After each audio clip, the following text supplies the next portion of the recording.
Hey everybody, my name is Dr. Scott Giacomucci. I'm a trauma therapist and educator and an EMDR certified consultant. And in this video, I'm going to tell you why I feel like EMDR Phase 1 and Phase 2 are out of order and need to be reversed.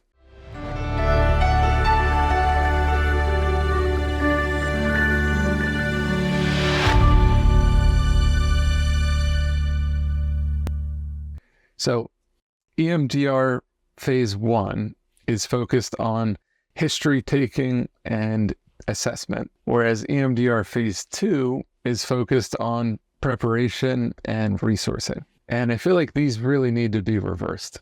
And I have multiple reasons for this. I feel like this is particularly true when we're working with complex trauma survivors, where getting into history and mapping out the memory networks and talking and naming the trauma might take a little bit more time than another client. And we might need to identify the Phase 2 coping skills and resources and stabilization techniques before we get into identifying traumatic memories and memory networks. So in my practice, I almost always reverse them.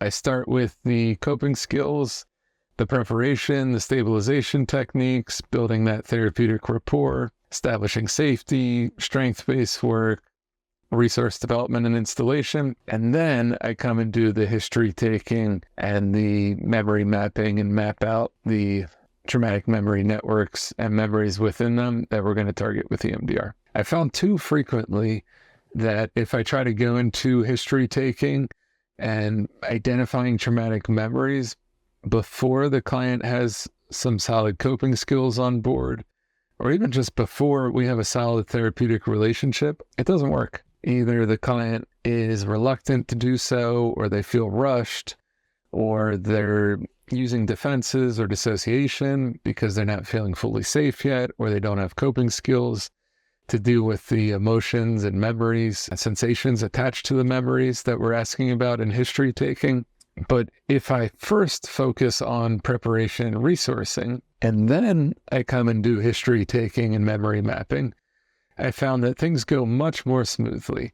The client is much more prepared to identify and access and talk about aspects of past traumas and to do the memory mapping, which involves mapping them out. Like, it seems kind of ridiculous that we would ask every single client to map out every traumatic memory in their every traumatic memory network without first giving them some coping skills and resources in order to tolerate the intensity of emotions and affect and sensations that could come up by activating these memory networks. So this is why I'm reversing them in my work. So starting with preparation, Phase 2, and then doing history taking and memory mapping. And if you wanted to learn more about both of those phases, I would encourage you to check out some of the other videos on this channel. I have a whole video on EMDR resourcing and a dozen or so different common EMDR resources that can be employed. And then I have a whole nother video dedicated to the float back procedure and EMDR memory mapping, identifying target memories and sequences in order to thoughtfully move into EMDR processing in an organized way. So I hope you find this video useful.